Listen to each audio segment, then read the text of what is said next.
Hi, എല്ലാവർക്കും മുമ്മാസ് കിച്ചണിലേക്ക് സ്വാഗതം. ഇന്ന് നമ്മൾ ഇരുമ്പമ്പുളി ഇട്ട് കൊഴുവ മീൻ, അതായത് നെത്തോലി എന്ന് പറയും, ആ മീനും കൊണ്ടുള്ള ഒരു പീര ഉണ്ടാക്കുക. അതിനായിട്ട് നമ്മൾ ഈ കൊഴുവ വെട്ടണ ഒന്ന് ആദ്യം കാണിക്കാം. കൊഴുവ വെട്ടാൻ വളരെ സിമ്പിളാണ്. തലഭാഗം ഇങ്ങനെ കട്ട് ചെയ്യുക, അകത്തെ വേസ്റ്റ് ഇതിങ്ങനെ വലിച്ചെടുക്കുക, വാല് കട്ട് ചെയ്യുക, എന്നിട്ട് നമ്മൾ ക്ലീൻ ചെയ്ത് അതിലേക്ക് വയ്ക്കുക. ദേ നോക്കിക്കോ, തലഭാഗം കട്ട് ചെയ്യുക. ഈ അകത്തെ വേസ്റ്റ് ഇത് ഇങ്ങനെ എടുക്കുമ്പോൾ വേസ്റ്റ് കംപ്ലീറ്റ് പോരും, അഴുക്കുകൾ അത് മാറ്റുക. പിന്നെ വാലേ ഉള്ളൂ കട്ട് ചെയ്യാൻ, വാല്. വേറൊരു മെത്തേഡ് പറഞ്ഞു കഴിഞ്ഞാൽ തീരെ ചെറിയ കൊഴുവ കിട്ടും, ഇതിൻ്റെ പകുതി വലിപ്പമുള്ള സൂചിക്കൊഴുവെന്ന് പറയും. അതിനാണ് ടേസ്റ്റ് കൂടുതൽ. അത് വെട്ടാൻ എങ്ങനെയാണെന്ന് വെച്ചാൽ സാധാരണ എല്ലാവരും തലയും വാലും കൈകൊണ്ട് കിള്ളിക്കളയുക. പക്ഷെ അങ്ങനെ കിള്ളിക്കളഞ്ഞാൽ നമുക്കൊരു തൃപ്തിയില്ല, ഈ അകത്തെ അഴുക്ക് പോകില്ല. ഞാനത് കാരണം ഇങ്ങനെ തന്നെ തലയും അതിലെ അഴുക്കും എടുത്ത് കളയും, വാലും കിള്ളിക്കളയും. അതിനാണ് ഇച്ചിരിയോടെ ടേസ്റ്റ്. ഇതൊരു സ്വല്പം വലിയ കൊഴുവയാട്ടോ. ഈ ചില നാടുകളിൽ ഇതിന് പറയണം നെത്തോലി എന്നാണ്. ഇത് വളരെ ടേസ്റ്റി അല്ലേ ഇരുമ്പമ്പുളിയിട്ടുള്ള പീര? പിന്നെ നല്ല ടേസ്റ്റിയാണ്. അതിന് ഇരുമ്പമ്പുളി, തേങ്ങ, ഇഞ്ചി, ഉള്ളി, കാന്താരിമുളക്, ഇത്രയാണ് അതിൻ്റെ ഐറ്റം. പിന്നെ സ്വല്പം മഞ്ഞൾപ്പൊടി, ഇച്ചിരി വെളിച്ചെണ്ണ. ഇങ്ങനെ വളരെ എളുപ്പമായത്. ഈ വേസ്റ്റ് ഇതിൽ നിന്ന് എടുത്ത് നമ്മൾ മാറ്റിക്കോളണം, അല്ലെങ്കിൽ അതിൽ അഴക്ക് വെച്ച് കറി ഉണ്ടാക്കിയ കൊള്ളുകയില്ലല്ലോ. അത് ഇങ്ങനെ എടുക്കുമ്പോൾ വേസ്റ്റ് പോയി. കണ്ടോ? അതാണ് ഈസി മെത്തേഡാണ്. പിന്നെ കൂടുതലുണ്ടെങ്കിൽ നമുക്ക് ഇങ്ങനെ ക്ലീൻ ചെയ്തെടുക്കൽ ഇച്ചിരി പണിയാണ് കിട്ടിയ. പക്ഷേ ഒരിക്കലും ക്ലീൻ ചെയ്താൽ പിന്നെ കറിയാക്കി വെച്ചാൽ ഫ്രിഡ്ജിൽ സൂക്ഷിച്ച് കഴിഞ്ഞാൽ ഇരുന്നോളൂല്ലോ. ഇരുമ്പമ്പുളി നമുക്ക് ധാരാളം, പുളിമരത്തേൽ ധാരാളം ഇരുമ്പമ്പുളി കിടപ്പുണ്ട്. നിൻ്റെ ഇരുമ്പമ്പുളി മരത്തേനാണ് ഞാൻ പറിച്ചത്. നമുക്ക് 3 മരം ഇവിടെയുള്ളത്. അമ്മച്ചിയുടെ ഒരു ഇരുമ്പമ്പുളി, ഞാൻ നട്ടയൊരു ഇരുമ്പമ്പുളി, നീ നട്ടയൊരു ഇരുമ്പമ്പുളി. അങ്ങനെ 3 തലമുറയുടെ ഇരുമ്പമ്പുളി മരത്തേൽ നിറച്ച് പുളി കിടപ്പുണ്ട്. പുളി ഉണ്ടായിക്കഴിഞ്ഞാൽ നിറച്ച് പിന്നെ അത് ഒരു സീസൺ ആകുമ്പോൾ പഴുത്ത് താഴ്ത്ത് വീണ് അലുത്ത് കിടക്കും. അങ്ങനെ കഴിഞ്ഞു ക്ലീനിങ്. ഇനി ഇതെങ്ങനെയാണെന്ന് വെച്ചാൽ ഇത് കഴുകിയെടുക്കണത് എങ്ങനെയാണെന്ന് വെച്ച് കഴിഞ്ഞാൽ നമ്മൾ ചെയ്യണ മെത്തേഡ് എല്ലാ മീനിനും ചെയ്യണതാട്ടോ. കുറച്ച് കല്ലുപ്പ് ഇട്ടേച്ച് ഉരച്ച് കഴുകുമ്പോൾ ഇതിൻ്റെ അഴുക്കുമണോ ഉളുമ്പും എല്ലാം പോയി കിട്ടും. ഇനി നമുക്ക് കഴുകണത് എടുക്കാം. ഇത് ഇതിൻ്റെ വേസ്റ്റ് കളയാനാണ്, വേസ്റ്റ്. ഇനി നമ്മൾ കൊഴുവ കഴുകിയെടുക്കാനായിട്ട് കുറച്ച് കല്ലുപ്പിട്ട് ഉരച്ച് കഴുകാനെടുത്തതാണ്.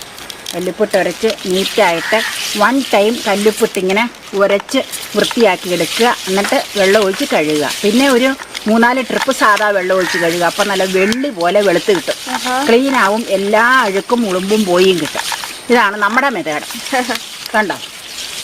ഇപ്പം ഈ നെയ്യുള്ള സീസൺ ആയതുകൊണ്ട് നല്ലതായിരിക്കും കൊഴുവയുടെ. എല്ലാ മീനുകൾക്കും ഇപ്പം നെയ്യുള്ള സീസണാണ്. ഇനി നമുക്ക് ഒരു ദിവസം ഒരു മീൻ കറി വെക്കുന്നത് ലൈവ് എടുക്കണം. ഇതുവരെ നമ്മൾ എടുത്തില്ല, അതല്ലേ? അതെടുക്കണം, നമ്മുടെ സ്റ്റൈലിലുള്ള മീൻ കറി. നമുക്ക് കഴുകിയെടുക്കാം വെള്ളം ഒഴിച്ച്. ഇനി നമ്മൾ കൊഴുവപ്പീരിക്കുള്ള ഇരുമ്പമ്പുളി അരിയുക കേട്ടോ. ഇരുമ്പമ്പുളി നമ്മളിവിടെ ഇരുമ്പമ്പുളി എന്നാണ് പറയണത്. പല പേരുകൾ ഇതിനെ മീൻപുളി എന്ന് ചില നാട്ടിൽ പറയും. നമ്മൾ ഇരുമ്പമ്പുളി എന്നാണ് പറയുന്നത്. ഇത് ഞാൻ കാണിക്കാനായിട്ടൊന്ന് എടുത്തു വെച്ചതാണ്. കുറച്ച് ഞാൻ അരിഞ്ഞു വെച്ചു. ഇനി നമുക്കത് ക്ലീൻ ചെയ്ത് മീനിൻ്റെ വലിപ്പത്തിൽ നീളത്തിൽ കട്ട് ചെയ്തിടുന്നത്, അതാ ഭംഗി. ഇനി കട്ട് ചെയ്യാം. ഇതെങ്ങനെയാണെന്ന് വെച്ചാൽ ദേ ഈ ഞെടുമ്പും ഈ വാലും ഒന്ന് കട്ട് ചെയ്യുക. എന്നിട്ട് നടുവ് ഇങ്ങനെ ഒന്ന് പൊളക്കുക, ഇങ്ങനെ. പിന്നെ ഇതേ ഇത് നീളത്തിലൊന്ന് കട്ട് ചെയ്യുക. ഇത്രേ ഉള്ളൂ. അല്ല വേറൊരു കാര്യം ചെയ്യാനുണ്ട്. ഇങ്ങനെ കട്ട് ചെയ്യുക. നീളം നമുക്ക് വലിയ പുളിക്ക് നീളം ഇച്ചിരി അധികം, അപ്പം നമ്മളത് ശരിയാവില്ല. അതുകൊണ്ട് ദേ നടുക്കൊന്നൂടെ കട്ട് ചെയ്യും. നീളമുള്ള പുളിയായതുകൊണ്ട്. ചെറിയ പുളിയാണെങ്കിൽ ഇങ്ങനെ തന്നെ ഇടാം. ഇങ്ങനെയാണ് ഇരുമ്പമ്പുളി കട്ടി. അത് നമുക്ക് പുളിക്ക് ആവശ്യത്തിന് മീനും എന്തോരം ഉണ്ടെന്ന് വെച്ചാൽ അതും ഇതിന് പുളി കൂടാൻ ആവശ്യവും ആയിട്ടുള്ള പുളി ചേർക്കണം. എന്തോരോന്ന് അതിന് അളവില്ല കേട്ടോ. അത് ഓരോരുത്തരുടെ ടേസ്റ്റ് തിരിച്ച് ചേർക്കാം. ദേ അമ്മ ഇങ്ങനെയൊക്കെ ചെയ്താൽ ഇത് സ്പീഡിലങ്ങ് അരിഞ്ഞിടണം. ഇനി ഇരുമ്പമ്പുളിയും ചെമ്മീനും നമ്മൾ എടുത്തിട്ടുണ്ടോ? ഇല്ല അല്ലേ? ഇല്ല. ആ ഒരു ദിവസം ചാറ് വെക്കണേ എടുക്കാം നമുക്കത്. ഈ ഉള്ള സീസണിലല്ലേ അത് എടുക്കാൻ പറ്റുമോ? ഇരുമ്പമ്പുളിയും ചെമ്മീനും ചാറ് വെച്ച് കഴിഞ്ഞാൽ ഞാനൊരു 1/2 കിലോ ചോറ് വേണമെങ്കിൽ ഉണ്ണാം. എനിക്ക് അത്രയ്ക്ക് ഇഷ്ടമാണ് ചാറ് കറി. ചെമ്മീനും മാങ്ങയും വെക്കുന്നത് പോലെ തന്നെ എനിക്കിഷ്ടമാണ് ഇരുമ്പമ്പുളിയും ചെമ്മീനും. അതെന്നാന്ന് വെച്ചാൽ ചെറുപ്പകാലങ്ങളിൽ ഇഷ്ടംപോലെ ഇരുമ്പമ്പുളിയും ചെമ്മീനും ചാറ് കറി കൂട്ടിയേക്കണത് കൊണ്ട് ഭയങ്കര താല്പര്യമാണ്. ഇതാണ് പുളി അരിഞ്ഞു വെച്ചിരിക്കുന്നത്. നമുക്കിതിനായിട്ട് ഞാൻ ഒരു മുറി തേങ്ങ ചേർത്തിട്ടുണ്ട് കേട്ടോ. തേങ്ങ എടുത്തിട്ടുണ്ട് ചിരണ്ടിയത്. പിന്നെ ഒരു എരിവിനനുസരിച്ചൊരു വേണ്ടതിൻ്റെ അനുസരിച്ചെടുക്കാം. കാന്താരിമുളക് മമ്മി തന്നുവിട്ട കാന്താരിമുളക് ആട്ടോ ഇത് വീട്ടിൽ നിന്ന്. മമ്മിയുടെ കാന്താരിമുളക് ഞാൻ ഇത്ര എടുത്തിട്ടുണ്ട്. ഒരു 8-10 ഉണ്ടാവും. അത് എരിവിൻ്റെ ഇതനുസരിച്ച്. പിന്നെ ഒരു കഷ്ണം ഇഞ്ചി, ഒരു 2-3 ചുമന്നുള്ളിയും, ഒരു ദള വെളുത്തുള്ളിയും. വെളുത്തുള്ളി സാധാരണ ചേർക്കാറില്ല, പിന്നെ ഞാൻ ഒരു ദള എടുത്ത. ഇത് നമ്മൾ കാന്താരിമുളകും ഇഞ്ചി ഉള്ളിയും കൂടെ നമ്മൾ കല്ലിൽ സെപ്പറേറ്റ് ഒന്ന് ചതച്ചെടുക്കുകയുള്ളൂ. ഈ തേങ്ങ മാത്രം ഒന്ന് ഒതുക്കും. പിന്നെ ഒരു നുള്ള് കറിവേപ്പിലയും ചേർക്കണം കേട്ടോ. നമ്മൾ മിക്സിങ് കാണിക്കാം, കൈകൊണ്ടാണ് മിക്സ് ചെയ്യണ നേരം കാണിക്കാം. ഇനി ആദ്യം തേങ്ങ നമുക്കൊന്ന് ഒതുക്കി എടുത്തോണ്ട് വരാം, എന്നിട്ട് ഇതിലേക്ക് മിക്സ് ചെയ്യാം. അതിന് മുമ്പ് ഒരു സംഗതി കാണിക്കാം. നെത്തോലി അല്ലെങ്കിൽ നമ്മുടെ ഭാഷയിൽ കൊഴുവ ക്ലീൻ ചെയ്ത് വെച്ചേക്കണതാണ്. കണ്ടോ, നല്ല നീറ്റായി കഴുകി വൃത്തിയാക്കി വെച്ചേക്കണം. ഇനി ഞാനിത് ഒതുക്കിക്കൊണ്ട് വരട്ടെ കേട്ടോ. തേങ്ങ മാത്രം. ഇതിന് എന്തോരം പുളിയാ എടുത്തിരിക്കുന്നത്? പുളിയാ അല്ല, പുളി ഞാൻ പറഞ്ഞില്ലേ നമ്മുടെ ആവശ്യത്തിനനുസരിച്ച്. ഞാനിപ്പോ നമുക്ക് അത്യാവശ്യം പുളി വേണം, അതുകൊണ്ടൊരു 10-15 പുളി അരിഞ്ഞിട്ടുണ്ട്. അത് അവനവന്റെ ഇഷ്ടാനുസരണം പുളിയുടെ അനുസരിച്ച് ചേർക്കാം. കൂടുതൽ പുളി വേണമെന്നുണ്ടെങ്കിൽ ചിലർക്ക് എന്നാന്ന് ഇത് ഇങ്ങനെ ഇതിന്റെ പുളി കടിക്കുന്നത് വലിയ ഇഷ്ടം. ഇവിടെ മീഡിയം സൈസ് പുളി മതി, അതുകൊണ്ട് ഞാനിതാ. പിന്നെ മൂപ്പ് ഒരുപാട് മൂത്ത് പോണ പുളി എടുത്തു കഴിഞ്ഞാൽ ഒരു ഭയങ്കര മടുപ്പ് പുളിപ്പ് വരും. അത് പാടില്ല. മീഡിയം വലിപ്പമുള്ള പുളി ഏറ്റവും നല്ലത് എടുക്കാൻ. ഒരുപാട് വിളഞ്ഞാൽ കൊള്ളൂല, തീരെ മോശം. തീരെ ചെറുതായാലും പുളി കുറവായിരിക്കും. ഈ പാകത്തിനുള്ളതാണ് നല്ലത്. ഇനി നമുക്കിതെല്ലാം കൂടെ മിക്സ് ചെയ്യണം. ആദ്യം തേങ്ങ ഒതുക്കിക്കൊണ്ട് വരാം. ഈ ഇത്രയും ഉള്ളി ഇഞ്ചിയും കാന്താരിമുളകും അമ്മ ഇടികല്ലിൽ ചതച്ചെടുക്കും, അത് വേണമെങ്കിൽ കാണിക്കാം. ചതച്ചെടുക്കും. ഇത് മാത്രം ഒതുക്കിയെടുക്കണം. ഇത് മിക്സിയിൽ ഒന്ന് കറക്കിക്കൊണ്ട് വരാം, ചെറിയ ബൗളിലിട്ട്. ആദ്യം നമ്മൾ കൊഴുവയിലേക്ക് കുറച്ച് ഉപ്പ് ചേർക്കുക. അതിനാവശ്യത്തിനുള്ള ഉപ്പ് ചേർത്തു. ഇനി നമ്മൾ ഈ സ്വല്പം മഞ്ഞപ്പൊടി, ഒരു തരിക്ക് മഞ്ഞപ്പൊടി എന്തായാലും വേണം. മഞ്ഞപ്പൊടി, പിന്നെ നമ്മൾ ഉള്ളി ഇഞ്ചി കാന്താരിമുളകെല്ലാം ഇടികല്ലിലൊന്ന് ചതച്ചെടുത്ത് ആദ്യം. എന്നിട്ട് തേങ്ങ ചെറിയ ബൗളിലെടുത്ത് ഒരു സ്വല്പം വെള്ളം ചേർത്തിട്ട് ഒരു കറക്ക് മാത്രമേ പാടുള്ളൂ. ഒരു പൊടിക്ക് വെള്ളം ചേർത്താൽ മതി, അല്ലെങ്കിൽ മിക്സി കറങ്ങൂലല്ലോ, അതിനു വേണ്ടി. എന്നിട്ട് അത് ഒതുക്കിയതിലേക്ക് ഈ തേങ്ങ ഒതുക്കണം എന്ന് അതിന് പറയണം. അതിലേക്ക് ഈ ഉള്ളി മുളകും എല്ലാം ചേർത്ത് മിക്സ് കൊഴുവയിലേക്ക് ചേർക്കുക കേട്ടോ. ഒരു സ്വല്പം മഞ്ഞപ്പൊടി എക്സ്ട്രാ ചേർത്തിട്ടുണ്ട്, അത് കാണിച്ചിട്ടുണ്ടമ്മ. ചേർത്തിട്ട് ഇനി നമുക്ക് ഇരുമ്പമ്പുളിയും കൂടെ ചേർക്കണം. ഇരുമ്പമ്പുളി ഇടുക. ഒരു പൊടിക്ക് ഇരുമ്പുമ്പുളി ഇവിടെ ഇരിക്കട്ടെ. പുളി കൂടിപ്പോയാൽ പിന്നെ പ്രശ്നമില്ല. സ്വല്പം ഞാൻ മാറ്റി വെച്ചിട്ടുണ്ട്. ഇനി എന്നാന്ന് വെച്ചാൽ നമുക്ക് കൈ കൊണ്ട് നന്നായിട്ട് മിക്സ് ചെയ്യണത്. ഇങ്ങനെ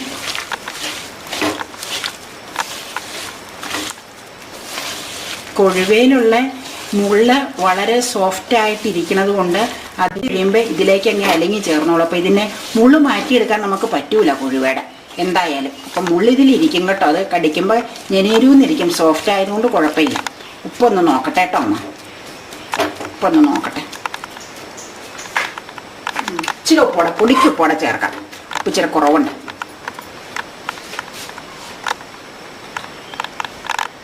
നല്ല ഭംഗി ഇത് കാണാൻ. ഉപ്പ് ചേർക്കുക കേട്ടോ. ഇച്ചിരി കറിവേപ്പില ചേർക്കണം. പിന്നെ ഒരു സ്വല്പം പൊടിക്ക് വെള്ളം ചേർക്കണം നമുക്ക്. ഇരുമ്പമ്പുളിയിൽ നിന്ന് വെള്ളം ഇറങ്ങി വന്നോളും. എന്നിട്ട് നമ്മളിത് വേവിക്കുന്നത് മീഡിയം ഫ്ലെയിമിലാട്ടോ. വെള്ളം ചേർക്കാത്തതുകൊണ്ട് ഇരുമ്പമ്പുളിയിൽ നിന്ന് വെള്ളം ഇറങ്ങി വരണം. പിന്നെ മീനിൽ നിന്നും സ്വല്പം ഇറങ്ങും.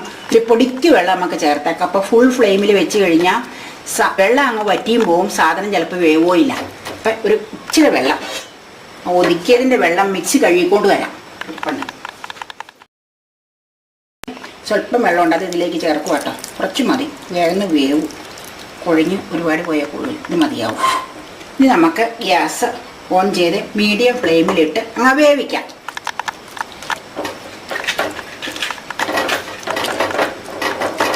വേപ്പിലിടാൻ മറന്നുപോയല്ലോ. മീരച്ചിരി വേപ്പില വെക്കാം നമുക്ക്. വേപ്പില എടുത്തോണ്ട് വരട്ടെ. മുടി പൊത്തി വെക്കണം.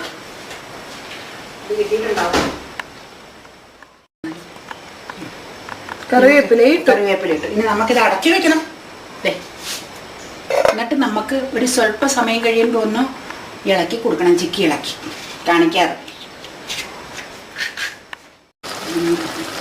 ഇനി നമുക്കിത് എല്ലാം തിളച്ച് വന്നിട്ടുണ്ട്. നമുക്ക് പതുക്കെ ഒന്ന് ഇളക്കി കൊടുക്കാം. വെള്ളാംശം അധികം ഇല്ലല്ലോ. സ്വല്പം വെള്ളം ഒഴിച്ചിട്ട് കണ്ടോ, ഇരുമ്പുളിന്നും മീനിന്നും വെള്ളം ഇറങ്ങിയേക്കണം കണ്ടോ. മീഡിയം ഫ്ലെയിമിൽ ഇടണമെന്ന് പറഞ്ഞാൽ അതുകൊണ്ടാണ്. കണ്ടോ, അല്ലെങ്കിൽ അടി പിടിച്ചു പോകും. നമുക്കൊന്ന് മറച്ചിട്ട് കൊടുക്കാം. അപ്പം അടിയിലുള്ളതും മുകളിലുള്ളതും കിടന്ന് മിക്സായിട്ട് വെന്തോളും. നന്നായിരിക്കണം അല്ലേ കാഴ്ചയിൽ. കൂടുതൽ മഞ്ഞ നിറം വേണമെന്നുള്ളവർക്ക് കൂടുതൽ മഞ്ഞപ്പൊടി ചേർത്താൽ മതി കേട്ടോ. ഇതിപ്പോൾ കാന്താരിമുളകും ഉള്ളിയും സ്വല്പം മഞ്ഞപ്പൊടി ചേർത്തിട്ടുള്ളൂ. ഇവിടെ മഞ്ഞൾ അധികം ചേർക്കണ പീരയ്ക്കപ്പയ്ക്ക് ഇഷ്ടമല്ല, അത് കാരണം ഞാൻ പൊടിക്കേ ചേർത്തിട്ടുള്ളൂ. ഇനി ഇത് മീഡിയത്തിൽ കിടന്ന ആവുമ്പോൾ നമുക്ക് കുറച്ച് നേരം കൂടെ കഴിയുമ്പോഴത്തേക്കും ഇതാവും. മറ്റേ ഒരു 10 മിനിറ്റ് മതിയെന്ന് എനിക്ക് തോന്നണം. ഞാനങ്ങനെ സമയം നോക്കിയിട്ടില്ല ഇതുണ്ടാക്കുമ്പോൾ. ഇവിടെ ഇരുന്ന് മീഡിയത്തിൽ കിടന്ന് വേവട്ടെ.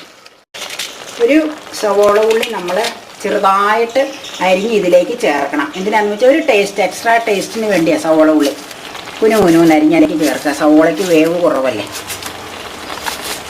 അതുകൂടാതെ നമ്മൾ ഒരു സംഗതിയും കൂടെ ചെയ്യണം, ശ്രദ്ധിച്ചോളണം. കുട്ടികൾക്ക് ഇത് കൊടുക്കുമ്പോൾ വളരെ ശ്രദ്ധിക്കണം. കാരണം ഇതിൽ തരൂ എന്നുള്ള മുള്ളുണ്ടെന്ന് ആദ്യം പറഞ്ഞല്ലോ. അത് വളരെ ശ്രദ്ധിച്ച് നമ്മൾ തന്നെ എടുത്തത് കുട്ടികൾക്ക് കൊടുക്കണം, മുള്ള് മാറ്റി. വലിയവർക്ക് പിന്നെ ആ മുള്ള് കുഴപ്പമില്ല, അല്ലെങ്കിൽ പിള്ളേരുടെ വായിലോ തൊണ്ടയിലൊക്കെ പോയി കഴിഞ്ഞാൽ പിന്നെ അതൊരു വിഷയമാവും. അതുകൊണ്ട് കുട്ടികൾക്ക് കൊടുക്കുമ്പോൾ വളരെ ശ്രദ്ധിച്ചോളണം. അത്ര ഒരു സംഗതിയാണ് നോക്കാനുള്ളൂ. ഇതിന്റെ സോഫ്റ്റ് മുള്ളായതുകൊണ്ട് സോഫ്റ്റ് മുള്ളെടുത്ത് മാറ്റാൻ പറ്റൂല ഇതിൻ്റെ.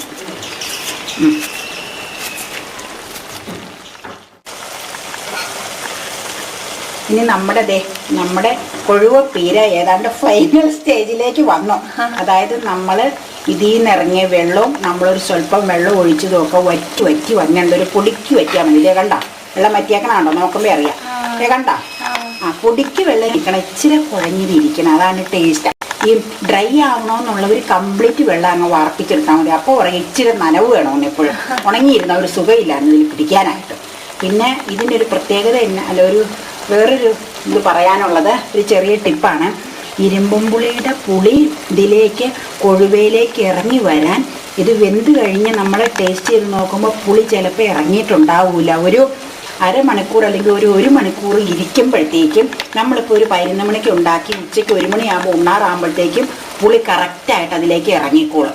ഈ വാങ്ങുമ്പോൾ നമ്മൾ പുളി കുറവാണെന്ന് കരുതി കൂടുതൽ പുളി പിന്നെ ചേർക്കരുത്. അപ്പോൾ കഴിക്കാറാകുമ്പോൾ കണ്ടമാനം പുളിച്ചു പോകും. അപ്പം അങ്ങനെ അതൊരു ടിപ്പാണ്. പിന്നെ നമ്മൾ ഒരു പൊടിക്ക് പച്ചവെളിച്ചെണ്ണ ചേർക്കണം ഇതിലേക്ക്. ഈ ചിലർ മീൻ വെച്ചേച്ച് പച്ചവെളിച്ചെണ്ണ ചേർക്കുമ്പോൾ ഇതിൽ പച്ചവെളിച്ചെണ്ണ ചേർക്കണം. എന്തിനാന്ന് വെച്ചാൽ ഈ കാന്താരിമുളകും ഒക്കെ അല്ലേ നമ്മൾ പൊട്ടിച്ച് ചേർത്തേക്കണം. അപ്പോൾ ആ മുളകിൻ്റെ കുത്തന് പോകാനായിട്ട് ഒരു സ്വല്പം മതി. ഇതിലേക്ക് ഒഴിച്ചേച്ച് നമുക്ക് കാണിക്കും. ഇതിൽ നിന്ന് ഒഴിക്കുമ്പോൾ ചിലപ്പോൾ കൂടിപ്പോകും. ഇത് മതിയാവുന്നേ. ഇനി ഇത് അങ്ങനെ സ്പ്രെഡ് ചെയ്ത് ഒഴിച്ചാൽ മതി കേട്ടോ. അതെ കണ്ടോ. ഇനി നമുക്കൊരു സ്വല്പം ഉലുവ വറുത്ത് പൊടിച്ചിട്ടേക്കണം. മീനിനൊക്കെ നമ്മൾ ഉലുവ വറുത്ത് പൊടിച്ച് കാളനൊക്കെ ചേർക്കണ ആ ഡപ്പയിൽ ഇരിപ്പുണ്ട്. അതൊരു സ്വല്പം വീതം ഇട്ടൊന്ന് മിക്സ് ചെയ്ത് ഓഫ് ചെയ്യാം. സംഗതി കഴിഞ്ഞു. നമ്മുടെ കൊഴുവപ്പീര റെഡി. ഉലുവാപ്പൊടി ഇതിലേക്ക് ചേർക്കോട്ടെ. ഒരു പൊടിക്ക ഉലുവ വറുത്ത് പൊടിച്ച് അമ്മ ഡപ്പയിലിട്ട് വെച്ചേക്കണതാണ്. ഇത്രയും മതി. മീനിന് ചേർക്കുമ്പോൾ അധികം വേണ്ട, ഒരു ചെറിയൊരു ടേസ്റ്റ് കിട്ടാൻ. ഇനി നമ്മൾ ഇത് ഓഫ് ചെയ്ത് വെച്ച് ഈ ബർണറിൽ നിന്ന് മാറ്റി മറ്റേ ബർണറിലേക്ക് വെക്കണം. അതറിയാലോ, ചൂടുകൊണ്ട് അല്ലെങ്കിൽ ഇരുന്ന് വാങ്ങും. അപ്പം അതിൻ്റെ വെള്ളം കംപ്ലീറ്റ് പോകും. വെള്ളാംശം വേണ്ട എന്നുള്ളവർ ഈ പാകത്തിന് ഓഫ് ചെയ്ത് വെച്ച് ഈ ബർണർ തന്നെ വെച്ചാൽ ഒറ്റി കിട്ടിക്കോളും. ഇതൊരു സ്വല്പം കുഴഞ്ഞിരിക്കണോണ്ട് ഞാൻ ബർണർ മാറ്റുക. അങ്ങനെ കൊഴുവപ്പീര റെഡി. ഇനി ഉച്ചയാകുമ്പോൾ കഴിച്ചാൽ മതി. ഒന്ന് ടേസ്റ്റ് ചെയ്ത് നോക്കിക്കേ. തരാം. പുളിയായിട്ടുണ്ടാവില്ല കേട്ടോ. അതെ ഭയങ്കര ചൂടാ. ഇങ്ങനെ ഉണ്ടെന്ന് ചൂടായതുകൊണ്ട് എടുക്കാതിരുന്ന സ്വല്പം എടുത്തോ. ആഹാ സൂപ്പർ ടേസ്റ്റ് ആട്ടോ. എനിക്ക് ഒരു കാര്യം കൂടെ പറയാനുണ്ട്. ഇത് ഞങ്ങളുടെയൊക്കെ വീട്ടില് കൊഴുവയും കുഞ്ഞു ചാളയൊക്കെ കിട്ടുമ്പോൾ പീര പറ്റിക്കണത് മീൻപുളി ഇട്ട, അതായത് മീൻപുളി എന്ന് വെച്ച് കഴിഞ്ഞാൽ കുടംപുളി ഇട്ട. ഞാൻ ഇവിടെ വന്നു കഴിഞ്ഞ് നമ്മുടെ പുളിമൂട്ടിലെ അമ്മാമ്മയാണ് ഇരുമ്പുളി ഇട്ടുള്ള ഈ പീര പറ്റിക്കാൻ അമ്മേനെ പഠിപ്പിച്ചത്. അമ്മാമ്മയുടെ റെസിപ്പി ആട്ടോ ഇതാ. സൂപ്പർ ടേസ്റ്റ് ആട്ടോ. വെറൈറ്റി ടേസ്റ്റ് ആണ്. അപ്പൊ ട്രൈ ചെയ്യാത്തവരെല്ലാം ഒന്ന് ട്രൈ ചെയ്ത് നോക്കുക. ട്രൈ ചെയ്തവര് വീണ്ടും ട്രൈ ചെയ്ത് നോക്കുക. ചെയ്യും, ഒരിക്കലും കഴിച്ചാൽ വീണ്ടും കഴിക്കുക. സൂപ്പർ ടേസ്റ്റ് ആണ്. അപ്പോ ചെയ്തതിന് ശേഷം കമന്റ്സ് താഴെയുള്ള കമന്റ് ബോക്സിൽ അറിയിക്കാൻ മറക്കരുത് കേട്ടോ. അടിപൊളി സാധനമാണ് അല്ലേ മമ്മ? വളരെ ടേസ്റ്റിയാ. ഇത് ഉണ്ടെങ്കിൽ ഒരു കുറച്ച് നന്നായിട്ട് ചോറും എല്ലാവരും. അപ്പോ സൂപ്പറാണ്. അപ്പോൾ എല്ലാവർക്കും വീഡിയോ ഇഷ്ടമായി എന്ന് വിചാരിക്കുന്നു. ചാനൽ ഇതുവരെയും സബ്സ്ക്രൈബ് ചെയ്തിട്ടില്ലെങ്കിൽ ഇപ്പൊ തന്നെ സബ്സ്ക്രൈബ് ചെയ്തോളൂ. സബ്സ്ക്രൈബ് ചെയ്യുമ്പോൾ തൊട്ടടുത്തുള്ള കുഞ്ഞു ബെല്ലൈക്കൺ കൂടി ക്ലിക്ക് ചെയ്ത് കഴിഞ്ഞ് കഴിഞ്ഞാൽ ഫ്യൂച്ചറിൽ ഓരോ തവണ വീഡിയോസ് അപ്ലോഡ് ചെയ്യുമ്പോൾ നിങ്ങൾക്ക് പെട്ടെന്ന് തന്നെ കാണാൻ പറ്റും. ഫാമിലിക്ക്, ഫ്രണ്ട്സിനും, റിലേറ്റീവ്സിനും എല്ലാവർക്കും വീഡിയോ ഷെയർ ചെയ്ത് കൊടുക്കുക. അവരോട് സബ്സ്ക്രൈബ് ചെയ്യാൻ പറയുക. ഇനി നമുക്ക് മറ്റൊരു ബ്യൂട്ടിഫുൾ ഡിഷായിട്ട് വീണ്ടും കാണാം കേട്ടോ. അതുവരേക്കും take care, bye bye, see U.